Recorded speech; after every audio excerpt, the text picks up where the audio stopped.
I was involved briefly with a married man who believed he had the courage to leave his wife to be with me and to live his truth.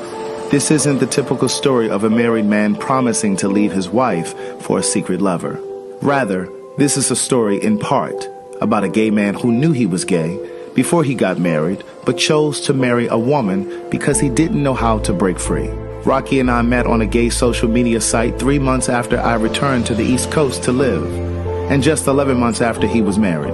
At the time we met, he was living and working in Dubai as a contractor for the government on a military base, while his wife was stationed in Tallahassee, Florida, where they had a home. In one of the first messages he sent me, Rocky shared that he was married, but that he had regrets.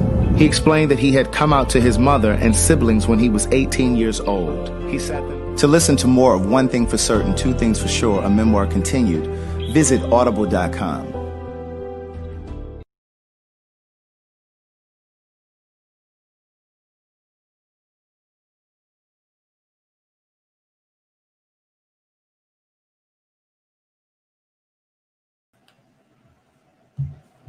Well, if you would have did your job like you're supposed to, we would be fine. wait a minute. So don't be looking at me. Don't look. Stop, Craig. Listen. That was not this was. You supposed to have all this stuff ready. This was not lined up. Normally, this stuff be in here. You were in here playing music like it was a full concert in here, and I was like, "Damn." Yes, I was enjoying. I was letting our panelists enjoy, what's going on. Are you ready? Did you need a cocktail to simmer down? No, I'm fine. You started with me. Is the microphone connected? It is. They can hear us. They can hear us just fine. Good day, thinkers, thought leaders, progressives, and dreamers. I'm Craig Loretta Stewart. And I'm Derek J.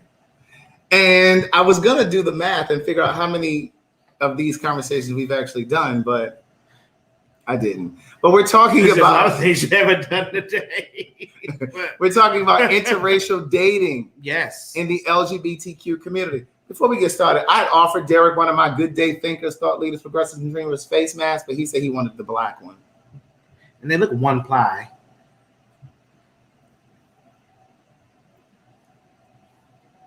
Anyway, we're talking about interracial dating. My Black as Fuck t-shirt is available over there at the website too. We got to get some merchandise so we can keep this going.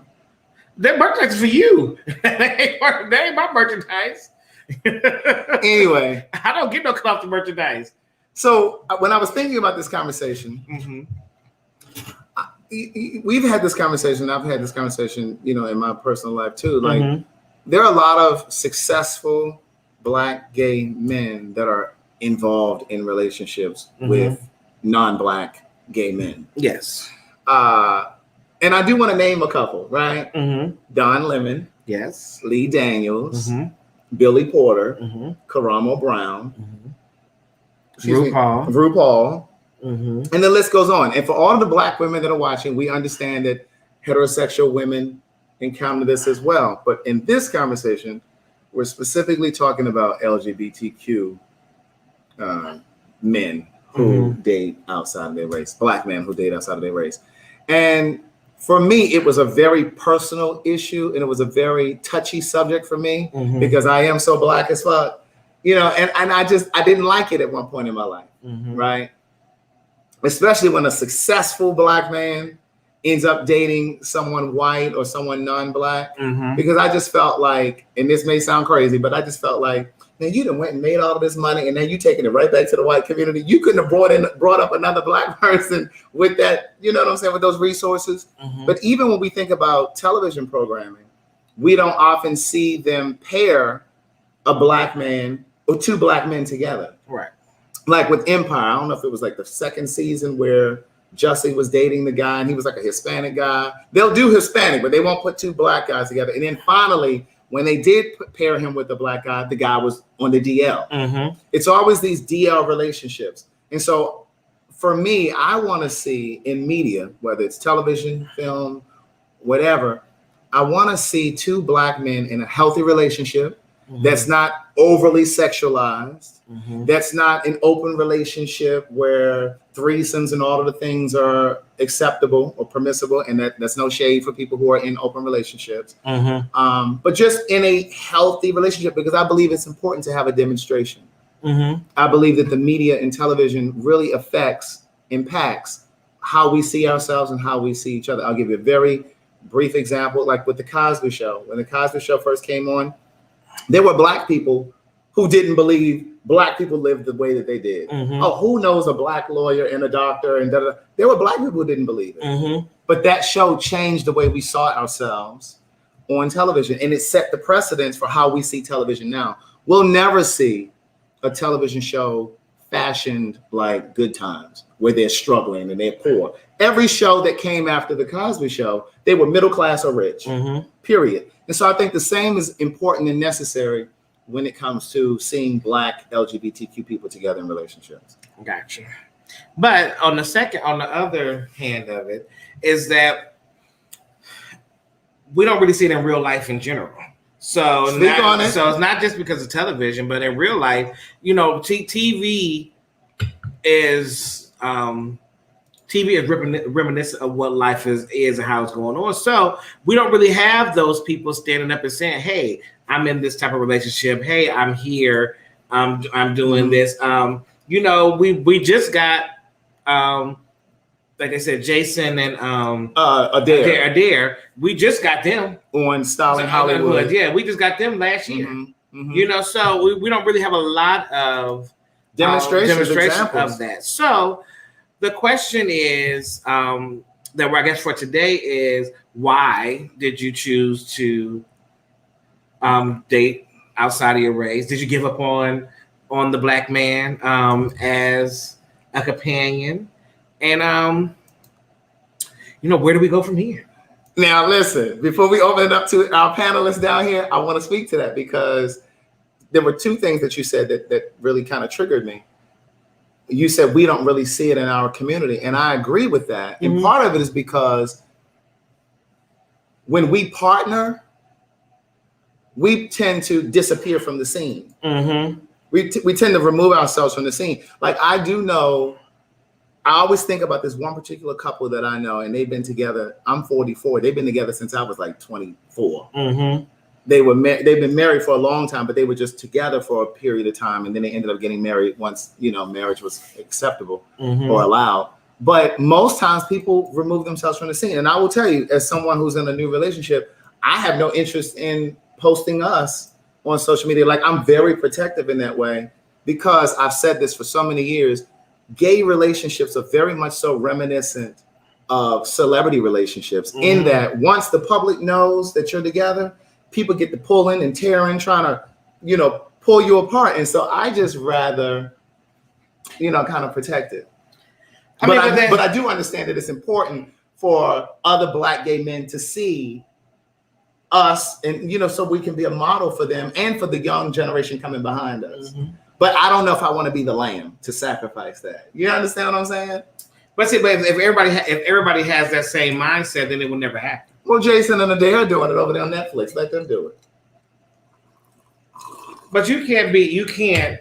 I'm doing other stuff, Derek. What are you doing? I done wrote books for the gays, the Black gays. All that fictional stuff. No, that's nonfiction. That's my real life. But the thing is, you can't. You are a living, walking oxymoron, sweetie.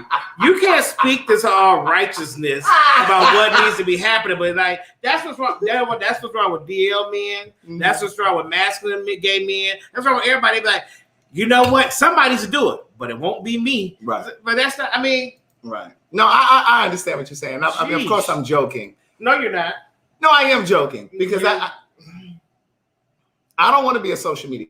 Okay. I do understand that it's important to be visible because representation matters. I do get that. But I want us to really dig into the conversation because, and I want to share this and I want to open it up to you guys down here that are on the panel. I used to have ill feelings towards Don Lemon because we've talked about this, right? Yes. So Don Lemon, for those of you who don't know, of course, is on CNN, but he was living here in Atlanta at one time. I don't know if he still does or not. I know he's in New York, between New York and here, but he was living here in Atlanta. And I remember being over at one of the little white bars over on Cheshire Bridge, right? And I approached Don Lemon. You know, being fast. Well, you know, I handed him my business card, and you know, I didn't know. Oh, that's how it starts. I didn't know he was one of the snow bunnies. Gotcha. For the people that are watching, they don't know what a snow bunny is. It's the black gays that date the white gays. Mm-hmm. So I didn't know he was a snow bunny. Mm-hmm. So I gave him my card, and then he kind of looked at me or whatever, and just kind of took the card, and and that was it. But then fast forward, I was in a restaurant, and he was there, and someone there was telling me that he's into the white boys. Gotcha. And they was like, he's in a long-term relationship with a white guy. Da da da da. They said some other stuff. I won't go into that. And I had ill feelings towards him, and it didn't change until probably about a year or so ago. He was on Red Table Talk. Some of you guys may have seen that episode. And what he explained sounded to me like it wasn't a choice, or that he decided to just eliminate or exclude black gay men as an option. Rather, it was more that the further he climbed in his career, the higher he ascended, the fewer there were of us that were there who were out. Not that we weren't there and successful, but we weren't there and out. And he said he didn't want to be in the closet. And I understand that. But my question to you is that why did it bother you? Because I don't like when a black person, male, female, straight, gay, bisexual, whatever, I don't like when a black person says, I date only outside of my race, because then I think you have issues with your sexuality. But the thing is, though, he didn't say that. He didn't say that. That was what I perceived. That's what I'm saying. So you got mad at him because of what you made up in your head. Correct. Okay, I just want to make sure we all clear. Yeah. Okay. So I apologized in my head. Okay. I forgave him in my head when he appeared on Red Table Talk, because I felt like I understood that. Mm-hmm. Because like I said a moment ago, I'm in a very new relationship, but I had been single for about 7 years, right? Mm-hmm. I've dated, but I've been single for about 7 years. And I was feeling like, well, shit, if I was attracted to white men, I'd be dating me a white man right now. Because I was just really frustrated with black men. But you're not attracted to white men. I'm not attracted to white men.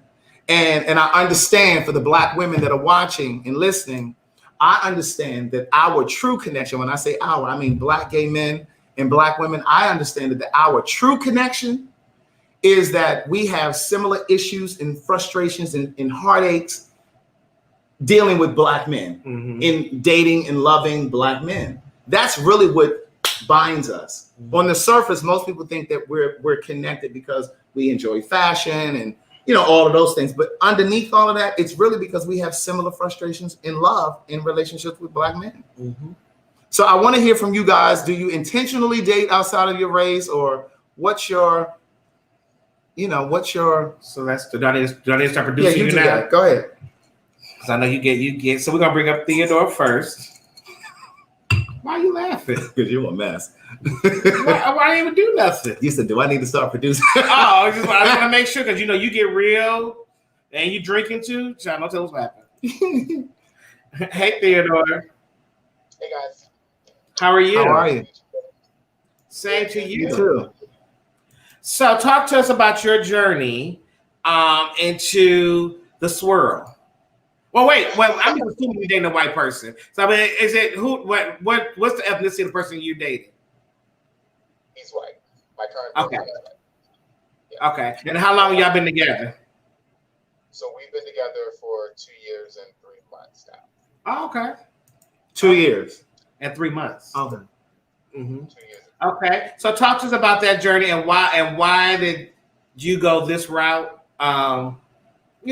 Talk to me about that. And what city are you in? I'm just curious. I live in Lynchburg, Virginia. Lynchburg. Oh, the irony of that.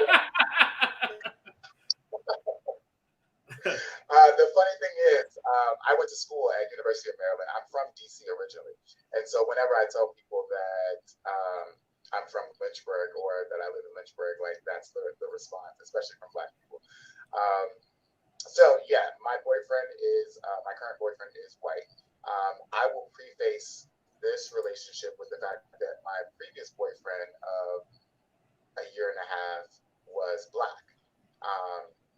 And I am one that I grew up in a household where my mother is Black, white, Filipino, Indian, Chinese, Cuban, and Spanish.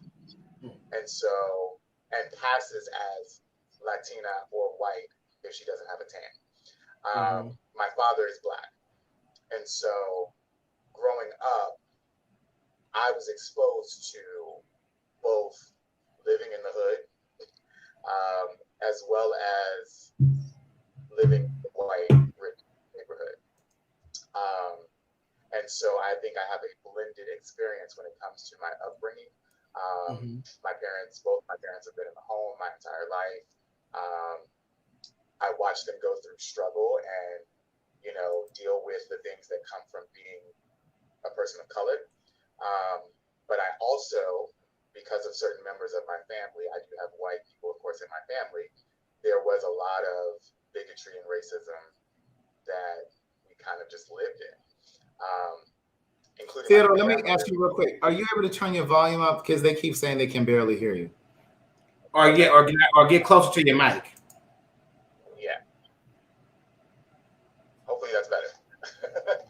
Okay, go ahead. Finish where you were.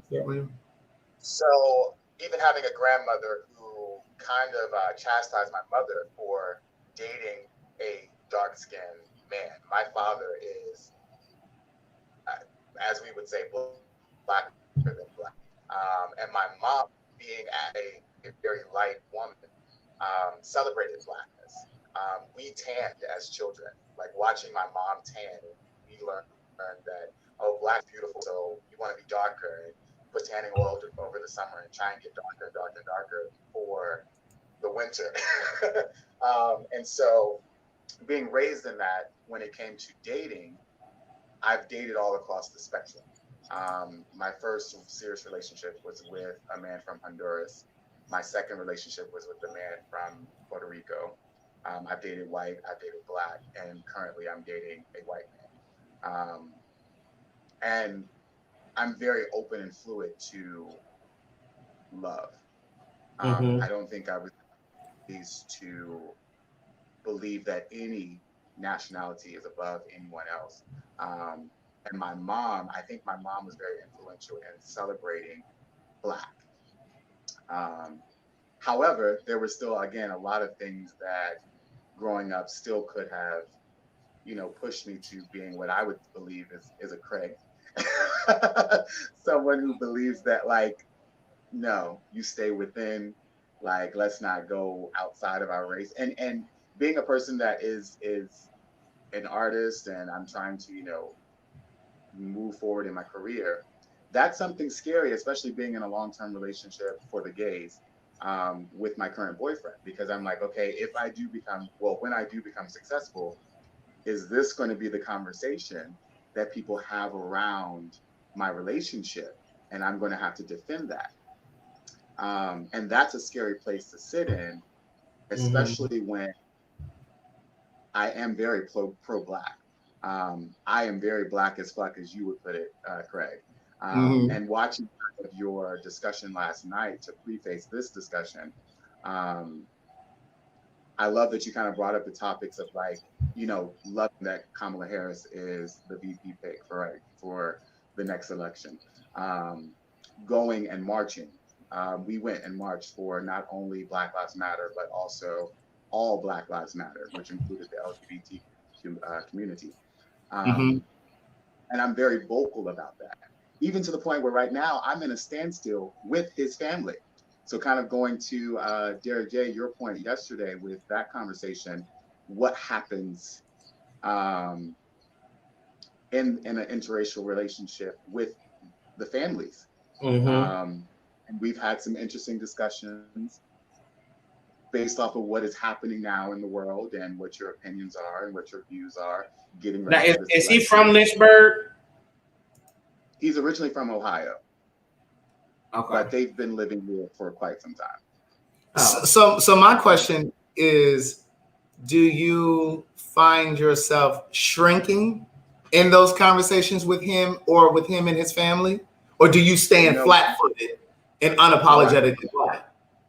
I'm very much like, that's not right. I mean, I have text messages that I've written books like, well, when Homegirl posted some things about Candace Owens and I like her views and so on and so forth.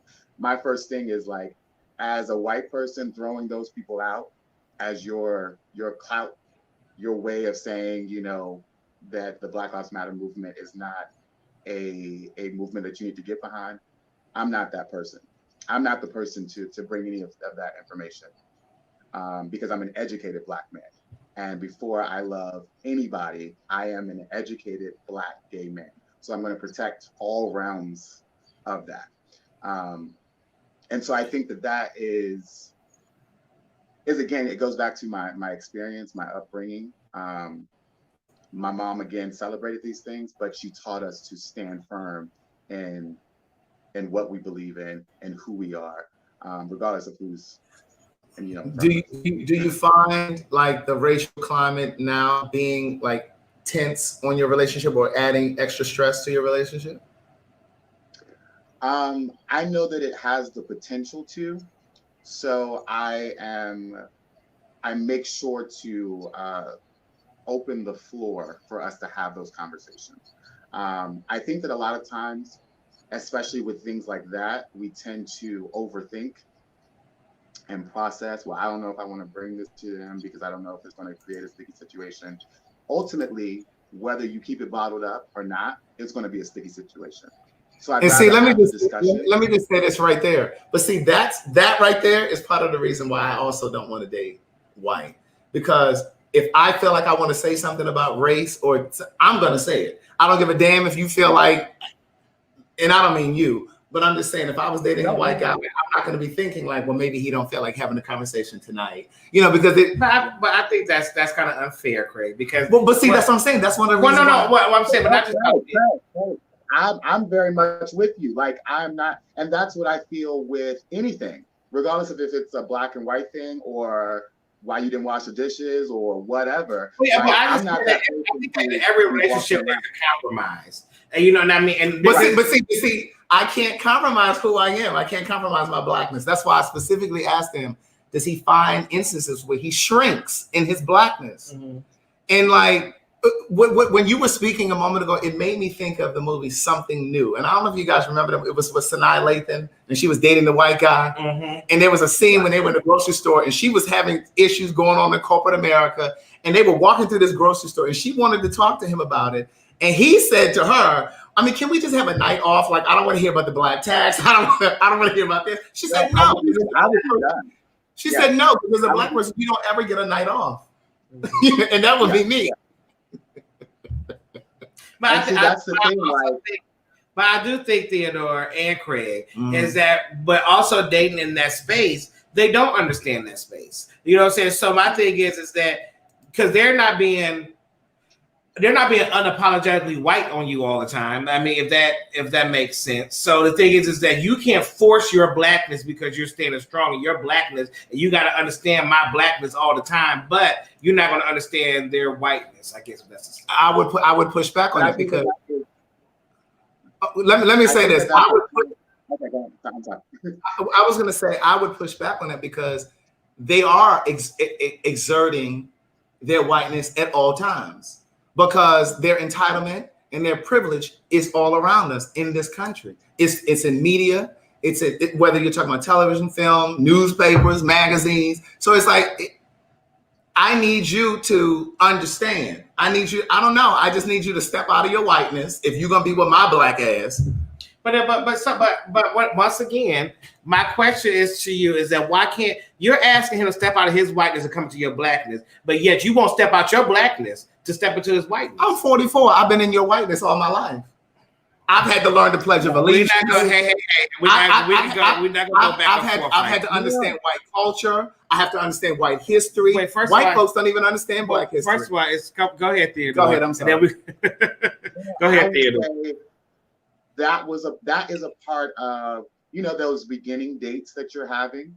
And you're having these conversations at the dinner table or what have you. Like, I want to see where you are, because I feel like that's what you sign up for. When you're saying as a person outside of the black race wanting to date us, that's what you're signing up for. Like, you are signing up to celebrate my blackness every single day because I'm black. And the struggle has been real. And if you don't understand it, then there's no way that we're going to see eye to eye on anything else. Because again, I'm black first. Like, you know, so even, and going to kind of Craig's point, I have grown up in your whiteness. When we compared movies that we've seen, I've seen a whole heck of a lot of movies that are considered white. But I have a whole catalog of Black movies that we sat down and we went through Menace to Society. We went through Set It Off. We went through Waiting to Exhale. We went through all of these things because it's like, okay, you don't have that experience, so I'm gonna give it to you. And you're gonna have to take it because I'm Black and I enjoy these things. And these things have a significant place in my culture. And when you come to the cookout and we're making jokes about X, Y, Z that we've seen in the Black community or what have you, you got to get it. Because I don't want you to, as my partner, be the odd white boy out. Like that's not. Wait, Craig. Go ahead, Theodore. We're gonna drop you down because we'll be back and forth all night, and we're gonna drop you down. And then, but when we drop him down, I'm gonna make my point. Yeah, but I want it because I see people the comments, and I'm not saying. My thing is this: what I'm hearing, and maybe I'm hearing it wrong. Come on, beloved. But what I'm saying is that if you made a conscious decision to date somebody outside of your race, right? It is not fair to them for you to say, okay, white boy, I'm gonna date you, and you gotta take everything Black, but I don't want to hear none of your white. And that's basically what y'all are saying. Y'all saying, listen, you go, I'm Black, I'm 100% Black, and you gotta be in my Blackness all the time. And you know that's not what I'm saying. That's what it sounds like. What I'm saying is, I was raised in this country. I'm 44, so I already know white culture. It's not even about white culture. That's what it is. I've seen Bridges of Madison County. I need you to see The Fucking Color Purple. But wait, no, that's a different conversation. I understand that. But what I'm saying is, I'm already immersed in white culture. I need you to do your work and at least not be so lazy that you step out of your whiteness. I need you to step out of your whiteness and at least and I respect Theodore for saying, okay, these are the movies that are important to me. Like, these are the things that I've seen, or these are the things that are important in Black culture. But if I date a white guy, I'm gonna need you to have already done some of this shit. I don't want to have to teach you everything. I get that part. Okay. But I don't think that it's wrong if you are in a relationship and you going off about whatever, if it's you, whatever 100 Black thing you got going on for the day, and he says, hey, can we just like chill out? You can't be upset with him for that. No, but I can leave him. Okay, let's bring up the next one. Oh my goodness. Lord have mercy. Golly, I'm sorry, so much popping up. So Anthony. Hey Anthony. Hi, how you all doing? I'm good. How are you? Move your camera, babe. Oh. There we go. There we go. Yes. Okay, so this conversation is already starting out interesting. I'm not loving it already. So my name is Anthony Cathy, aka Necessarily Anthony. I'm from Hyde Park in Chicago. Okay. It's so crazy to me because I say that I'm necessarily Anthony because I have no other person to be.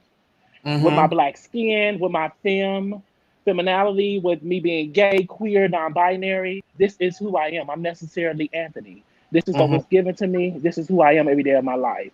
So what baffles me is that how I feel like I have to relationships with other people, other races, particularly white people, how I feel like I have to dim myself down or succumb to whatever they want me to be because they're the superior race, so they feel like that they have priority over me.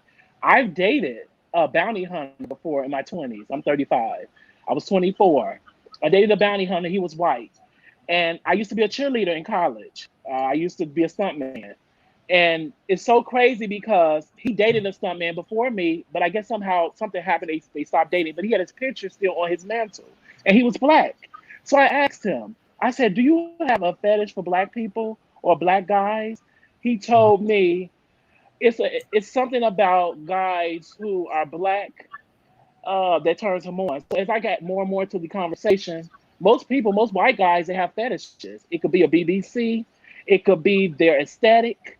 It's a lot of things that other races um, pin themselves to black guys for. So you have to be very careful when it comes to dating outside of your race as well, because most people have fetishes, or they want this desire, or they want this aesthetic of what a man is when it comes to black people, the thug mentality, or things like that. It's really crazy because I haven't dated a white guy since then, and the reason being is because I refuse to dim my light. I refuse to dim out who I am. I don't celebrate Hanukkah. I don't celebrate all of that stuff. But I guarantee you, if I dated a white guy, he would experience all of that, honey. He would experience it all. I would have on my Kunta Kinte cloth. We were saying all of the 7 days of Umoji, whatever. We'd be saying it all because he would have to know everything about me. Kwanzaa. Yeah, he would have to know all of that. Like, you a Jew? But wait, so let me ask you: were you intentionally dating white, or it just happened? No, I would say it did happen because I dated an Indonesian guy before. I've dated a Latin guy before. Sometimes these things just happen. You get in a conversation with someone, or you find yourself attracted to them in some way. But for me, aesthetically, I'm attracted to black guys because I think culturally, social economic behaviors tend black people who have never left their surroundings to be interested in other black guys. For me, how I learned that there was other cultures and other people that I can like and be intrigued by is because I was in a foster care system half of my life. So I was surrounded by other white people, other cultures because of that reason. A lot of people in my family, they've never had this experience before.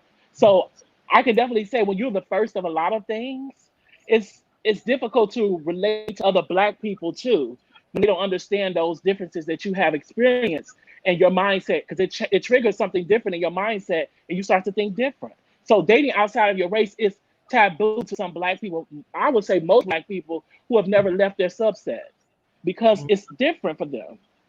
Well, I guess I want to use the right word, but I want to say irritating me, but I guess I want to say frustrating me about this conversation is that in any relationship, there is compromise, and there has to be a give and a take in any relationship. And I just feel that if you shouldn't be in a relationship with somebody that makes you dim, that you have to feel like you dim your light. But I feel that you could be in a multicultural relationship where y'all both can uplift each other, and that's why. But I feel like everybody's like, you dating a black person and I'm black and you gotta do, and that's wrong. Like you can't. And so the thing is, but that's why you don't date a white person. Absolutely, I get it. But what I'm saying is but that's not how you go into a relationship. No, I understand that because they're heterosexual relationships where men make women feel subservient and things like that, or where women make men feel a certain way, and it's all these things going on. But I think because the person is white, we just take it to a whole nother level of stuff. I can agree with that, and I would add to that. For me, the overarching thing of what I'm saying is, if I'm dating someone white, I need you to be sensitive of black issues. Like you can't be completely oblivious to what's going on. I understand that. But the thing is though, but they can be sensitive, but you gotta remember that a lot of this stuff is a lot. Hell, it's a lot for us. Hell, I don't want to hear a lot of this shit half the goddamn time. So I can only imagine a white person and talking to their black partner, and then every day it's like la la la la la. Well, no, not every day. But no, bitch, you'll be a black as fuck every motherfucking goddamn day. Well, listen, and I get it. I know you gotta deal with it every day, right? Because the way they shooting and killing down black people, black children, black women, black men. I need to talk about that shit. I know, we're talking with your black friends. No, I need to talk about it with your white ass, because that's who I'm laying in the bed with, hypothetically. You see how I threw that in there, hypothetically. but what I wanted also too is, and I hope somebody in this panel can speak to this. because when we were talking about this last night, one of the things that I wanted to introduce in this conversation too was it is hard dating Black men. Yeah. Now I'm not going to say that. Now there a lot of times, you know, Black folks, especially Black gays, the girls that, you know, really think they forward thinking, you know, they always want to try to make it seem as if, well, what are you doing wrong? And that, as if the shit ain't hard. Right. Because when I think about my friendship group, ain't many of y'all in no relationship. And like I said, my shit is so new, the ink ain't even dry. You understand what I'm saying? So I want to speak about the facts about that as well. You know what I'm saying? Because like I said, I was getting frustrated and I was starting to explore and think, well, shit, I might need to try to explore outside of my race, not necessarily white, but Hispanic or something, Cuban, you know, because I was getting frustrated. And it's just like, shit, I'm ready to share my life with somebody. I'm ready to do this. I'm ready to do that. And what I will say to you is the reason why I sympathize or empathize with what Don Lemon said on Red Table Talk is because I too have felt as the more education you have, the more successful you become or whatever, it's almost like it's difficult for Black men to be able to handle that. It's almost like they want, and again, I know my Black women that date men are understanding what I'm saying because you have this in common. It's almost like when you are standing on your own, you're capable of standing on your own. A lot of Black men their egos can't handle that. And someone that I was dating recently said to me, well, Craig, I can't do anything for you. I'm used to dating people who need their cell phone bill paid. You know what I mean? Like things like that. Like they have this need to feel needed. So Anthony, because of your experience, white men ain't for you no more, huh? Well, I'm not going to say that they're not for me. Now, I'm going to tell you another scenario. A couple of years ago, up north, we had a speed dating. And it was kind of like to bridge the gap between certain cultures and communities. Because in Chicago, everything is so divided. I actually live in an area where we have different diversities because of the university over here. So everybody lives in this area, but nobody seems to coexist in terms of talking with each other, interacting, mingling. So I went to this speed dating thing a couple of years ago up north. However, when I went there, I think out of maybe 30 people, there was like five Black guys, and all the rest of them were white. So I still proceeded to do it. I would say 9 out of 10 of the questions it was pertaining to how big my dick was. Oh. And that's and it's like it's such a most guys are fantasizing over Black men. Most white guys, I'm being honest. This is all I've ever seen. Even for Latino guys, because I have a best friend who's Latin, and in their culture, they have European Mexicans, and they also have the Aztec Indian, the tribal Mexicans. And they are even separated because of their cultures, and they don't date certain people because they feel like they're more whiter than they are Mexican. So it's really crazy how people think. And I think, like I said, it's social economic beliefs and behaviors, what you've been taught, what you're not seeing, and then how you exist in that and what your mind frame is. So I think people need to be more introduced to the things that they're not seeing in their communities. I think that's what the issue is. They're not being introduced to things that are different. So they're growing up thinking that this is the only thing that they have to succumb to, and this is the only thing that's out there for them. I'm not obliged to dating white or any other race. I'm just saying that with me, if you want me, you have to take everything that comes with that. And I'm not telling you to be my therapist. I'm not telling you to be the person to sit up and listen to me every night about my Black issues. I'm saying get ahead of it before I can even say anything to you. Because if you know you want to date a Black guy, then you should be educated on it. I shouldn't have to tell you. So on that note, we're gonna drop you down, Anthony, and bring you back up in the end for a whole roundup. Okay. All right. Thank you. Thanks, babe. So, Craig, before we bring Dion up, you let them talk, okay? I know you're passionate about this. I'm very passionate. I know, but you got. I'm gonna let y'all talk, but I'm gonna say what I gotta say too. I know, but you got to keep it quick. Right. Short. I'm sorry. Okay. Okay. All right, Craig. Hey, Dion. Wait. Hey, y'all. How y'all doing? We good. How are you? I'm good. So, hold on one second. Are you dating? Did you tell me to hold on? You got another call? No, I'm sorry. My nephew was in here. I was just. Oh, okay. So, are you dating right now? I am not dating right now. No. But so then, your last boyfriend, was he of a lighter persuasion? My last boyfriend was Black. Or the last person I talked to, actually, I never really had a boyfriend, I would say. But I am open to interracial relationships. I don't see what's wrong with, dating outside of your race. I think I'm more so with you, Derek J. I don't see the issue with it as long as you find somebody that is sensitive. Oh, wait. Wait. I don't see it. I mean, I'm not dating nobody white neither. Let's get. Okay. Okay. Right. Because communication is our friend. Clarity is our friend. Yeah. I'm clarifying it. I'm not personally, but I do understand, and I want to have an understanding. But yeah, I'm down with Black. But go ahead. Got you. Well, but the thing is, but what would make you have the option of, like, say, like, for you to say, hey, I'm open to dating interracially. What brought you to that conclusion? I think I've had my fair share of dating, my race. And I'm fine. Like everybody, if you know me, you know that I do love a dark-skinned man. It's just something about dark skin that I love. And I love dating Black people. I have nothing against it. But I'm also just willing to date outside of my race. I feel like, though, the way I present myself in real life or even on social media, I don't get approached this much by people outside of my race. And that's where my problem is. Because I would love to date outside my race, but I never had the opportunity to do so. Okay, so are you going to intentionally seek out this relationship?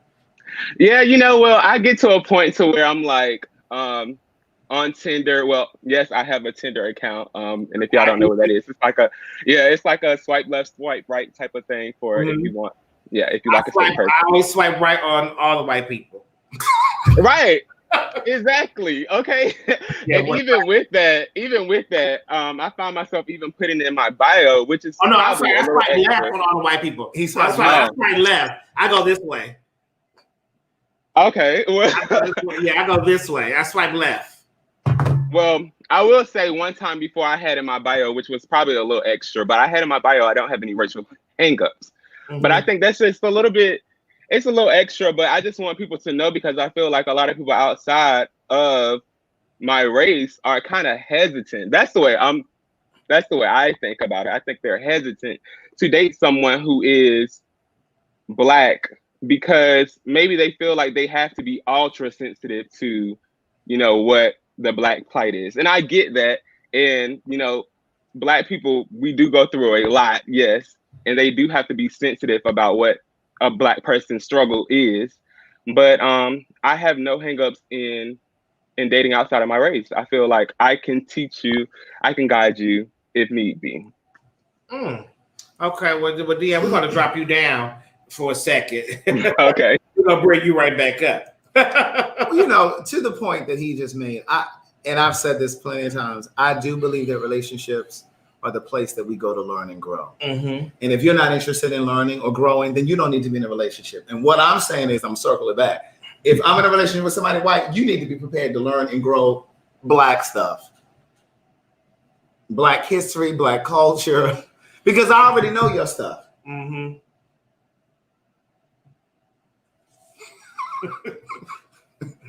I already know your stuff. So, but I was hoping that we had somebody on the panel who was like, I'm done dating Black men. I'm sick of their shit. Well, the thing is, do we have that person? I don't know. Well, no, I'm saying, do we have that person in the chat? And do we have that person in the chat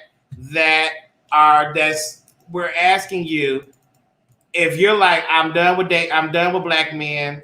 I'm only sticking with white men. There was too many issues dating Black men. We want to hear from you. Yes, so we're gonna put that in here, and then we got to get our next panelist up. And since Craig was quiet on this next one, I can let Craig. You can talk now. Thank you, Marlon. I appreciate the super chats. But no, okay. Well, we're gonna bring on Kyle. and hear his take. I think he said one time before that he was in a relationship. Are you in an interracial relationship? Yes, I am. Okay. Go ahead. Kyle's a friend of the show. He is hey, Kyle. Hey, y'all. So just kind of like a background about me and my relationship. So I am dating someone who is white. I'm sorry. How long you guys been together? What is this? 22 years? 2 years and some change? Wait, no. 2 years and some change. I thought they said 22. 2 years and some change. That was not an intentional thing. I wasn't trying to date outside of my race. It was just whoever liked me and whoever I vibed with and whoever kind of reciprocated what I was putting out at the time. It just kind of rolled that way.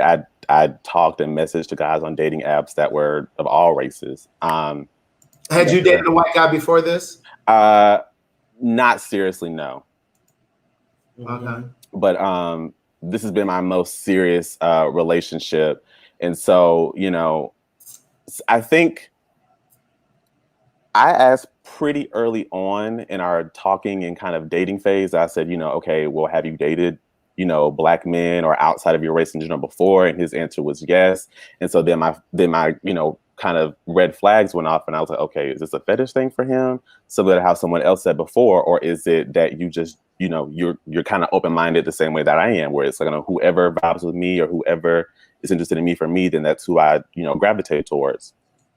And so after kind of talking and having conversations, I felt comfortable and confident in knowing that it wasn't a fetish thing for me, from him to me.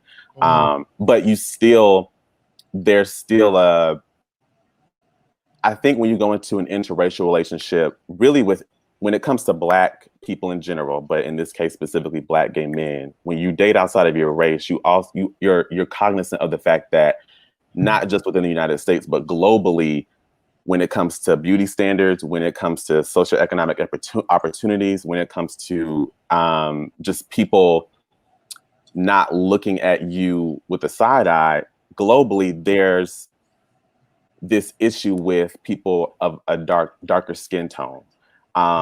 Even within the Asian communities, it's all about who.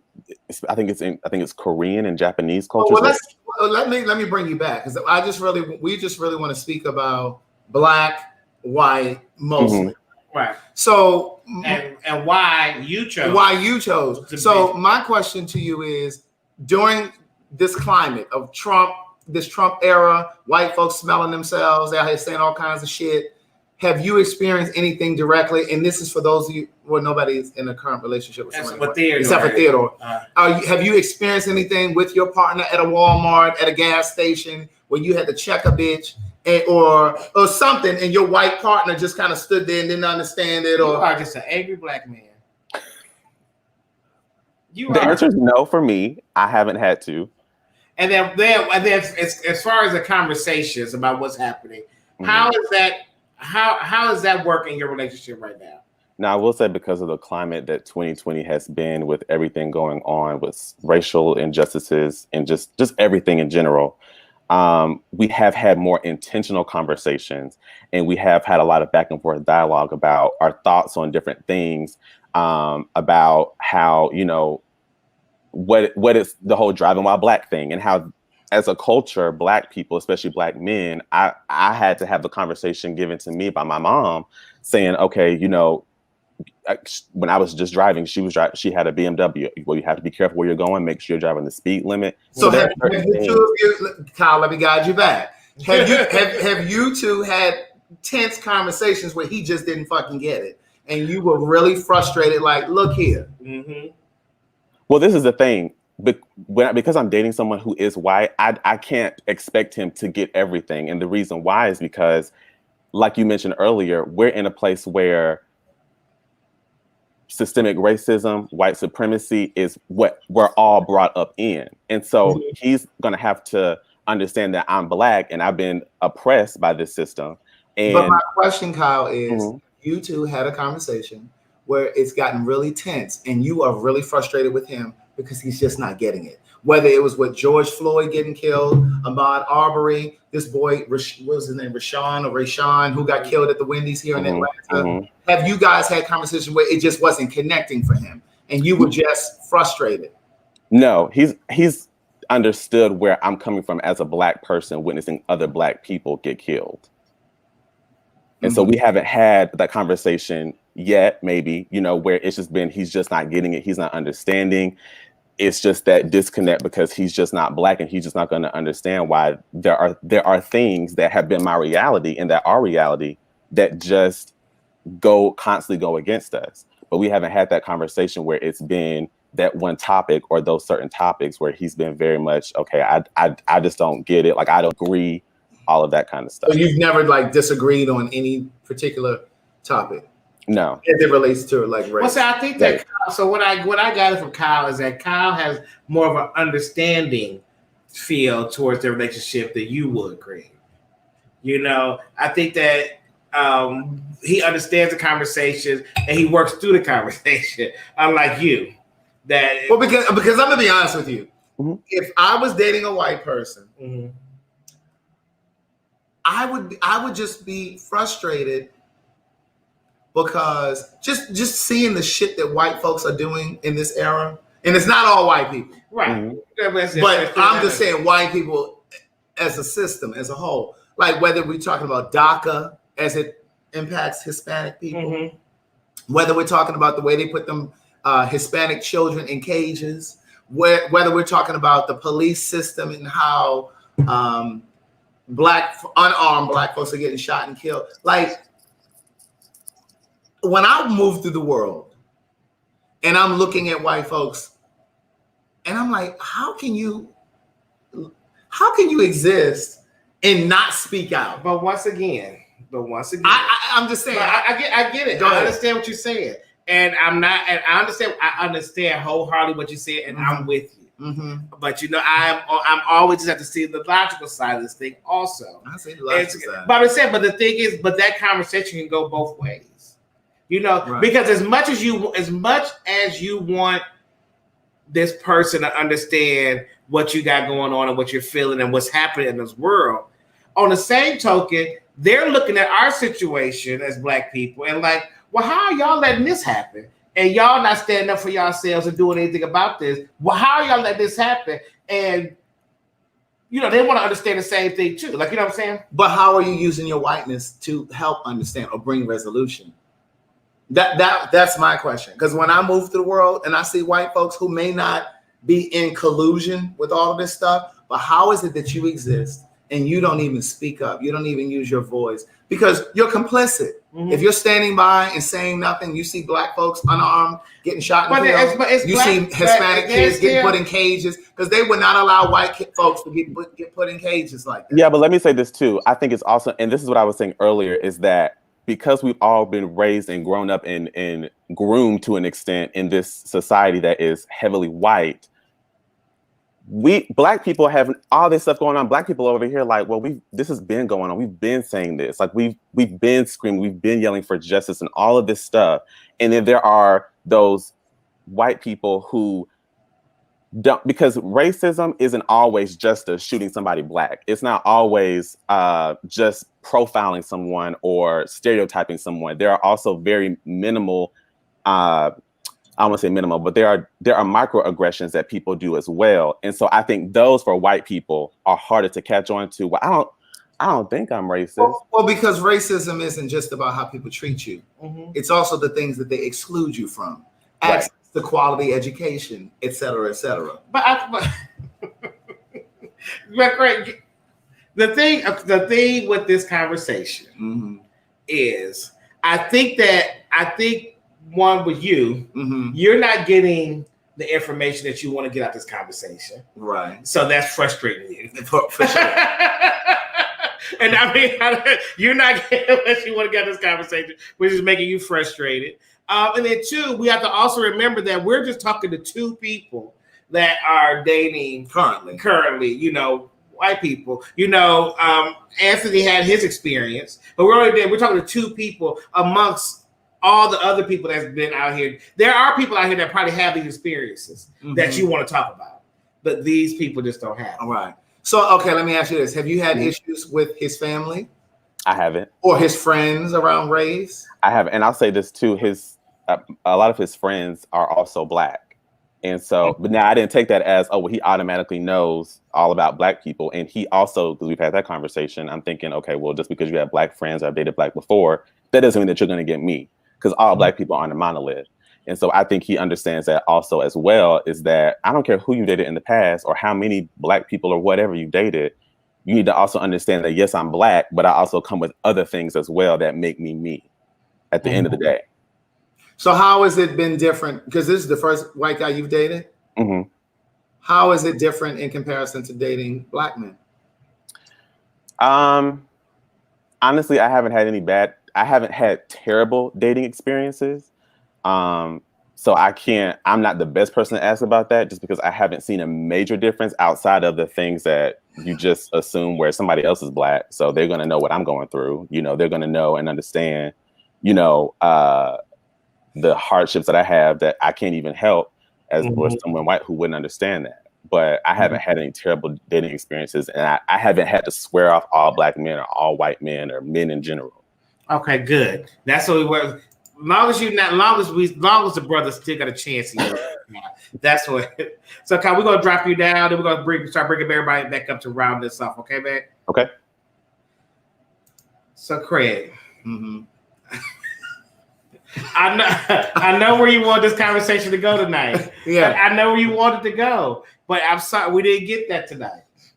Because I do understand the difficulties and challenges that come with dating Black men. Right. And what I didn't say earlier was, and I understand the systemic issues, because a lot of times when we voice that truth, a lot of times Black gays don't like to hear that truth spoken out loud. They say, well, it ain't better to date somebody white. I'm not saying that it's because you're going to just trade one set of issues for a different set of issues. And like you said earlier, relationships really are about sorting through and working through issues, problems, circumstances, and compromising. Right.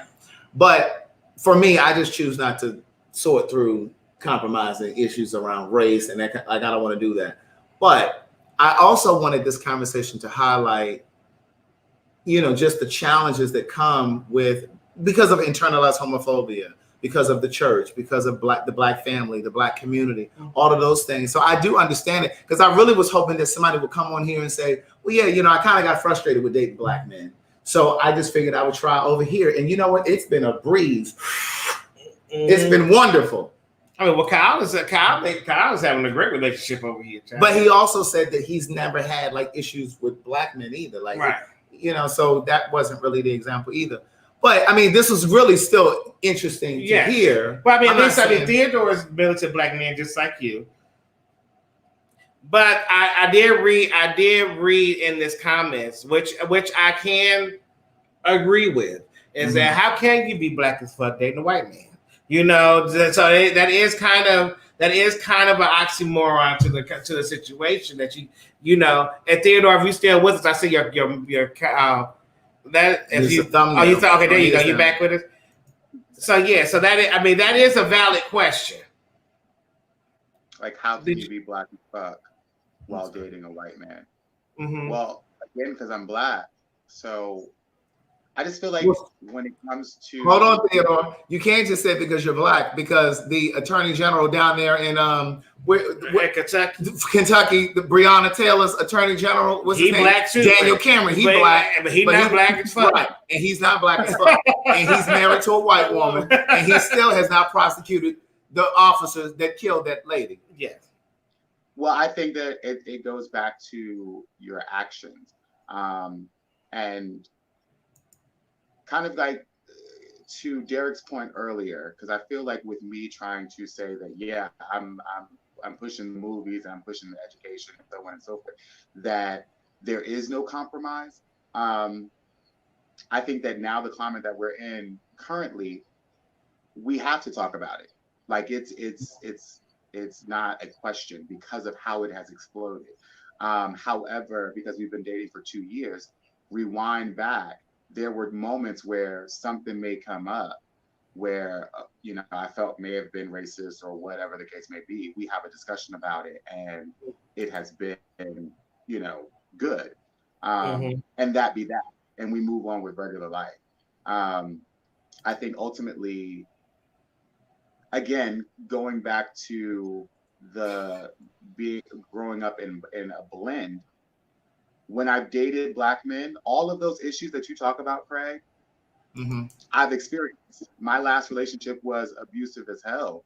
And like, I got ran over by a truck by a Black man. And, you know, as a dancer, my foot was broken, my jaw was cracked. And this was 2016.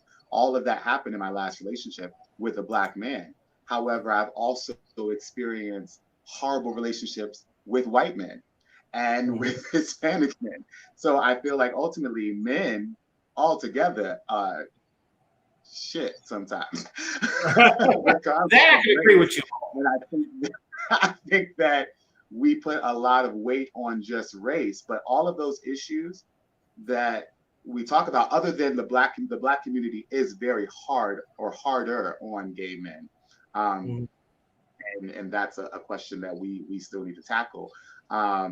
But though the internalized homophobia, there are plenty of white men that I have dated that, you know, are DL too. I just think that it is disproportionately shown that Black men are more so DL or more so have this issue or what have you. And of course, being Black, those type of issues, being Black gay men, we're going to delve into those issues more so than, I don't care to be honest, what issues other white men go through when it comes to being gay or what have you, because I'm not white. So ultimately the gay part, we're both dealing with it because we're both gay. But there is an extra baggage that comes with being a Black gay man that, you know, we have to deal with. And I think that, again, going back to my point earlier, that's something that walking in, you should know. Kind of going back to Craig, I'm not the type of person that, as you said, Derek, last night, that is dating how did you say it, a homegrown white boy. Oh yeah, no, we can't just nobody white. Yeah, I don't know, not no American white. Right. There should be, when you are trying to date a Black man, or you are choosing to date a Black man, there should be certain Black things or pieces of Black culture that you should know. You know, I'm educating you on other things that you may not, but you need to come into this relationship with something, because what else are we connecting on?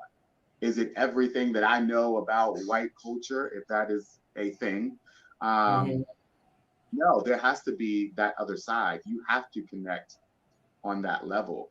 I think I think those people that you refer to, like Don Lemon, or those people that specifically say that they're dating only white men, I think they run into those issues where they're having those uncomfortable conversations, because it's almost like you're just chasing after it, and you're finding people that for the kink or for the fetish, they're getting with a Black man. And then you run into that issue of, oh, but there is internalized racist or there's racist actions that are going to peak their heads up. And I think that's what you're kind of pointing towards, Craig, are those type of white boys, honestly, that kind of take it as a fetish, or take it as, I like, you know, the BBC or whatever the case may be, and they still have racist actions. They are not going to stand up at a Black Lives Matter march. They're not trying to understand the struggle. They're not trying to connect with you. I think ultimately it should almost be something that you should want to do, because I'm a human. And as a human, I am dealing with these things because of the color of my skin. So it shouldn't even be something that I'm giving to you as baggage. You understand? Like, it shouldn't be something that, as you said, Derek, kind of like, oh, they have to live in this every day. It should be something that you should want to. Going through all of this, I've had supervisors and white people who have reached out to me, seeing me battling on Facebook and social media for Black Lives Matter and Black Gay Lives Matter and all of that stuff, and they see me going at these people with these comments, the Karens, and the well, you know that's white guilt, Theodore. Say that again. You know that's white guilt. Like don't take that all in. It's like, a lot of it's white. I'm saying that regardless of what it is, it comes. Okay. It comes, and that was also a part of the issue with my current relationship, is that I had all of that coming from people that I barely even knew, and the people that were in the family of my partner weren't reaching out and weren't saying, well, I'm seeing you arguing. So that is an issue that I'm choosing, because Craig, you've already, both of you have already established that you're not choosing to take on that issue. Right. No, like, not at all. I'm choosing to take on it. There's a possibility that the person that I'm dating, that I've fallen in love with, if we're trying to build a family together, that there's going to be those issues as well. And I think that that's across the board with any families coming together, any relationships that are coming together, that you're going to have those issues. I just think that we put a lot more weight on the racial part because of the history that is associated with it. So last question for you. Have you given up on Black men? No, not at all. That's why I just want to make sure. Or he in a relationship now. I just want to make sure. He in a relationship now, so he shouldn't be looking at nobody else. That is true. No, that's exactly right. But what I'm saying is, I've also been able to experience both. I think coming from certain people's perspective who have said, okay, I'm done with Black men. I feel like they, when you said, Craig, they've gone over to the other side and it's been smooth sailing. I've gone over to the other side and it hasn't been smooth sailing. So I know that at the end of the day, it's not necessarily that comment. No, we're listening to you, but there's so many. We're trying to read the comments too to make sure. I've seen them. This comment right here just put me out. So, I'm just saying, I know that men have issues, period, regardless of race. So, and that's just from my experience. Okay, thank you, Theodore. We're gonna pop somebody else back up to round this out.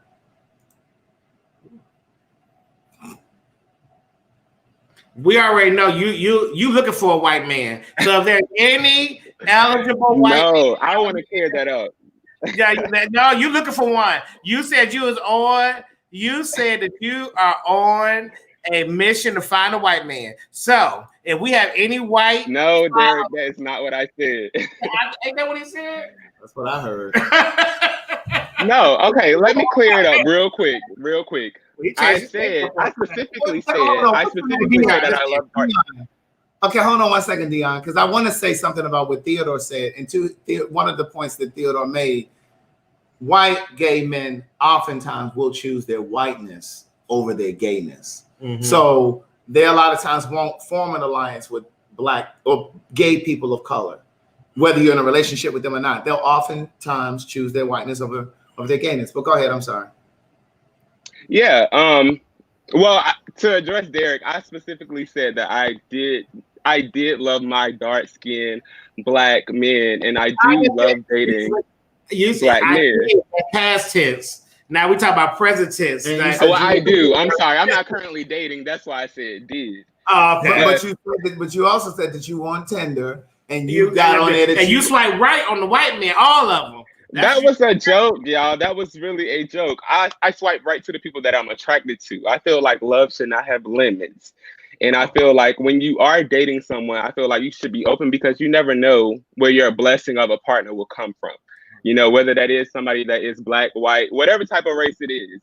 So I feel like just to say, oh, I'm only going to date Black people, for me to say that, it's like, well, you might be discarding your upcoming blessing from God and a partner.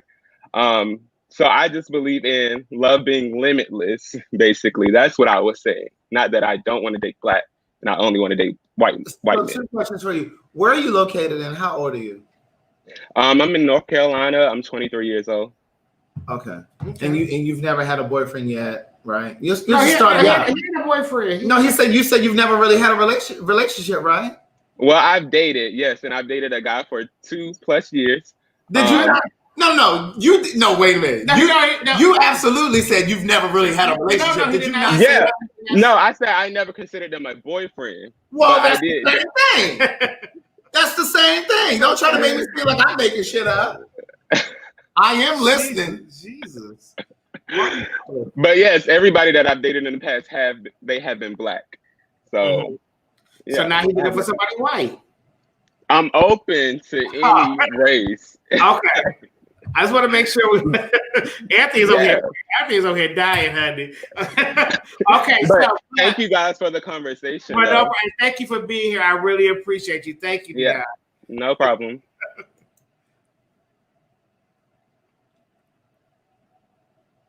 Who are you going to? Well, she thought I was going to say something right there. Well, no, I thought I was going to let you produce this time, but you didn't produce it. But you got to let me. I was going to let you produce. Anthony. Y'all are so funny. That was amazing.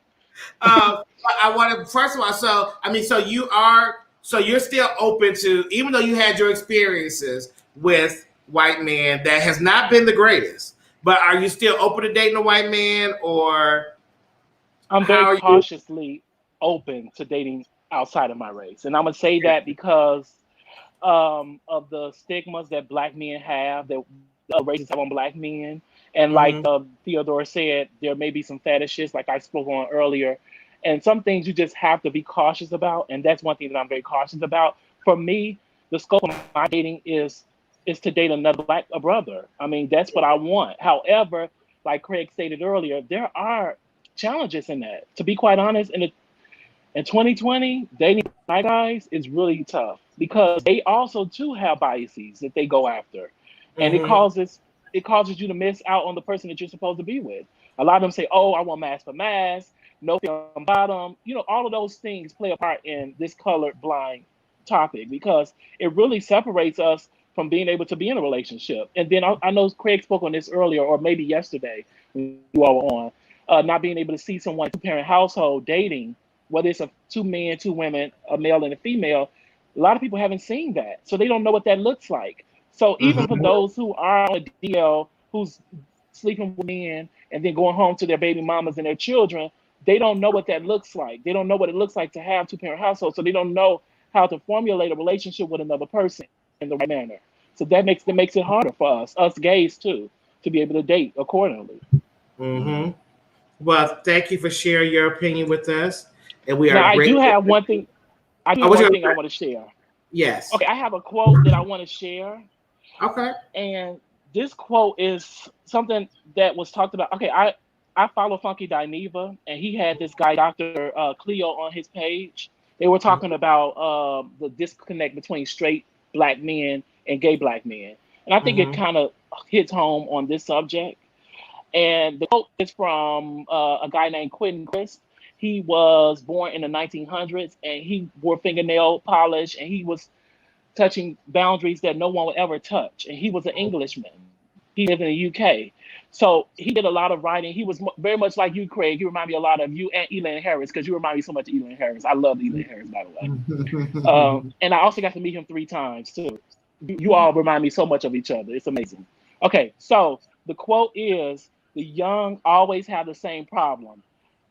It's, no, that's not it. Okay, "The very purpose of existence is to reconcile the glowing opinion we have on ourselves with the appalling things that our people think about us. So how we depict ourselves is how people are going to take it." So I think that in dating, you have to show up as your full self. People will only gravitate towards you being yourself and you being authentic to that who you are, and then you'll be able to see the real them because they can't help but to show you who they are. So that's what that quote is, and I wanted to share that with everyone. Thank you. No, thank you very much. We appreciate that. We appreciate your input. Thank you. All righty. We're going to drop you down. We have somebody that just popped in. You want to go to him? Well, you want to round out? Yeah, we'll round out, and then we'll because we got 2 that popped in. So we'll round out with Kyle. Yeah, okay. And then we'll come down to you. So y'all 2 that we see y'all right there, so stay right there. Kyle, did you have any last words? Not necessarily. I haven't sworn anybody off. What I think is that what I would say to you, Kyle, is that I appreciate your relationship. And you know, I know Craig is trying to find a flaw in it. No, I'm not trying to find a flaw. Be quiet. Craig trying to find a flaw in your relationship, and you seem to got it under control. Well, let me say this. Everybody does relationships different. You know, what may make my relationship successful may not make someone else's relationship successful. And so I don't take anything personally or anything like that. I can only talk about what my experience has been. But I just, regardless if you date within your race, if you date out of your race, you're going to face different struggles, different hurdles, whatever the case may be. But you just have to make sure that you're well equipped to deal with whatever those struggles may be. So at the end of the day, regardless of what that is, whether it's race, whether it's, age difference, whatever it is, you have to be willing to know and be confident in yourself to know that, okay, I can handle this or I can't. And just be honest with yourself and be like, okay, that's not for me. I can't do this. Or you can. Well, let me say this, because I was not trying to find flaws in his relationship. No. It's okay, Craig. No. Because communication is our partner, clarity is our friend. Yes. What I really wanted was to know, I want to know the grit. Like, what are the challenges that come? Because oftentimes on the surface, those who date, and I'm not saying you, Kyle, but oftentimes when Black men date white men, it's always so copacetic. They always talk about like it's peachy key. It's a walk in the park. No, let's talk about when you were with your white partner and somebody called you a nigger. Like, what did he say, or how his family doesn't accept you? I want to know the challenges. I know, but that I understand, but that doesn't happen in every relationship. I know it doesn't, but that's why I was digging and asking, because all of them really were kind of glossing over that, and that's really what I wanted to know. Okay, but that wasn't here tonight. Yeah. Thank you, Kyle. Thank you. Oh, wait, how this go? Here, Craig, produce. Oh, all right. We're gonna bring in. Is this Lelio? Oh yeah. Hi. It's Lelio, but it's fine. My name gets butchered all the time. Pardon? I said, how are you? Well, thank you. How about yourselves? I'm great. I'm great, thank you. Yeah, this conversation's been really interesting to hear what people have to say. I've been in interracial relationships before, and it's not necessarily easier. In fact, in some cases, it's a lot harder because as a Black person in the relationship, you constantly have to be explaining the sorts of references that you're coming from. You have to constantly explain. I mean, like with my ex, for instance, I had to tell him why I had to go to bed with a bonnet. And it's like, to him, it's confusing. And then telling him things like, I don't know. There's just a lot of things you have to navigate, but yeah, it's hard. So are you currently in a relationship with someone white? No, but most of my exes were Caucasian, yes. It was that by choice, preference, or? It was. I think you put a comment in here earlier that said most Black guys overlook you or don't consider dating you. Is that, did I read that right? Right. From my personal experience, just asking friends and stuff, I used to ask, why is it that I'm not being approached by a lot of Black men? And I was told that it's because of the way I behave, the way I talk. Apparently, there's something called talking white. Well, that's having all these. I'm about to actually ask you, do you find yourself having to prove that you're Black enough to your Black friends? Yes, all the time. All the time. I constantly have to. I grew up all over the place. So one thing is I grew up in Southeast Africa and Southeast Asia. So I didn't have a lot of Black people around. Well, in Africa, there were Black people around me, but I didn't have many out Black men around me. Which goes to the point that I was making earlier about like sometimes when you ascend in your career or in your education, once you become well-traveled, well-educated, well-versed, all of those things, it's almost like there's a gap between you and this other community of Black people. And and not all, for the Black people that are watching, you know, I'm pro-Black, but oftentimes there are Black folks who feel intimidated by you because they feel like you're this different kind of black. Yeah. And it's to speak on that point that you just brought up, a lot of people have actually told me just after a few weeks of knowing me, they'd be like, oh, for the longest time, I thought you didn't want to even be around queer black men. And ironically, it's the opposite. I'm more drawn to black men in the queer community. But for some reason, a guy actually once told me, you gave me white boy vibes the first time I met you, to which I was like, that's really weird. It's really weird. See, and once again, it is unfortunately us as black people, we put our own stereotypes on each other, you know, and we don't allow ourselves to think outside those stereotypes. And if you look a certain way, act a certain way, speak a certain way, we put you in this box that doesn't belong over here with us, right? You know, and that's not fair to you, and that's not fair to us. But so would you have you dated a black man before? Yeah, I've never been in a serious long-term relationship with one, but I've had flings. Okay, gotcha. So you've already had long-term relationships with white men? Yes. Gotcha. Would you like to be in a relationship with a black man? Oh yeah, absolutely. I'm actively looking for that right now, but it's just not happened. Yeah, me too.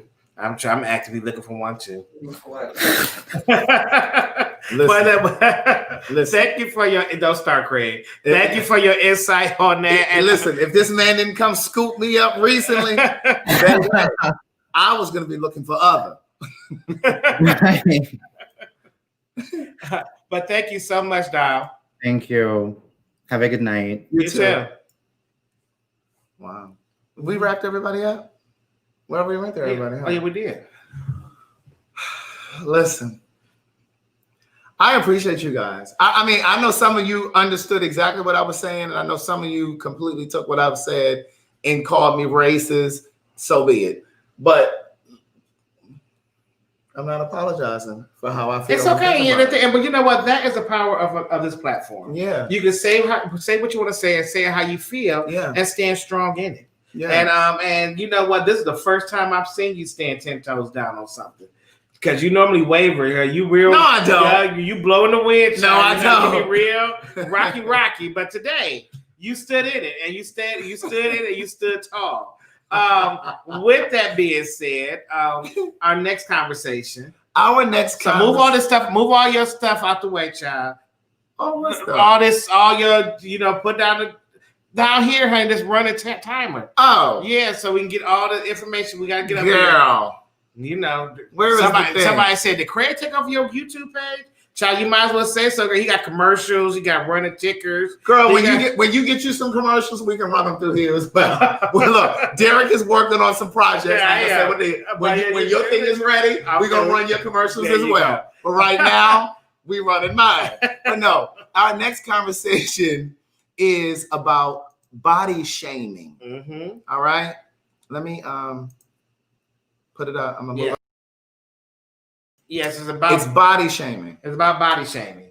So this is different than no fats, no films. This is body shaming all the way across the board. Fat, skinny, short, tall, muscular, too muscular, everything. So it's all about body shaming. If you felt it, if you experienced it, all those things, I was trying to read that. I see. Yeah, because I like to say Derek was fair.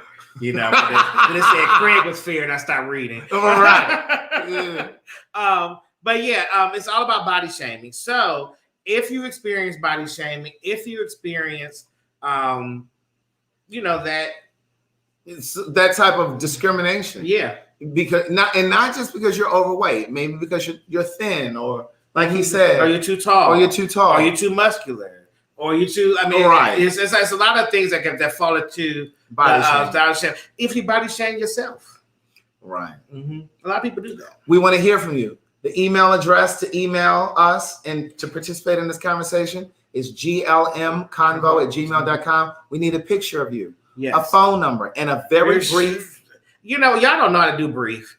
I mean, we say it every time, but I don't understand why you care how long it is anyway, because you don't read none of the shit. I read all of the emails. Well, because Craig doesn't have a job, so right when the thing dings, he's like, "Oh," and I'd be like, "I'll be at work. I'll be working." So you think I don't do anything at all? No, at all. You wait on emails. So, oh my God. Yeah, you email. So I see your comments, like they're like, oh my God, I wish I could participate in this conversation. This is how you participate. So email us here, glmconvo@gmail.com. We want to hear from you guys. And remember, a picture, very brief reason why you want to participate, and a phone number. And if you want to support us in this platform, here it is right here. Our Cash Apps, respectively, are right there. We need your support. Send something through the super chat. This shit ain't free, okay? And listen, if I have to go back to work, don't be emailing me talking about what happened to the conversations y'all used to do. So we had to go back to we work. had to go back to work.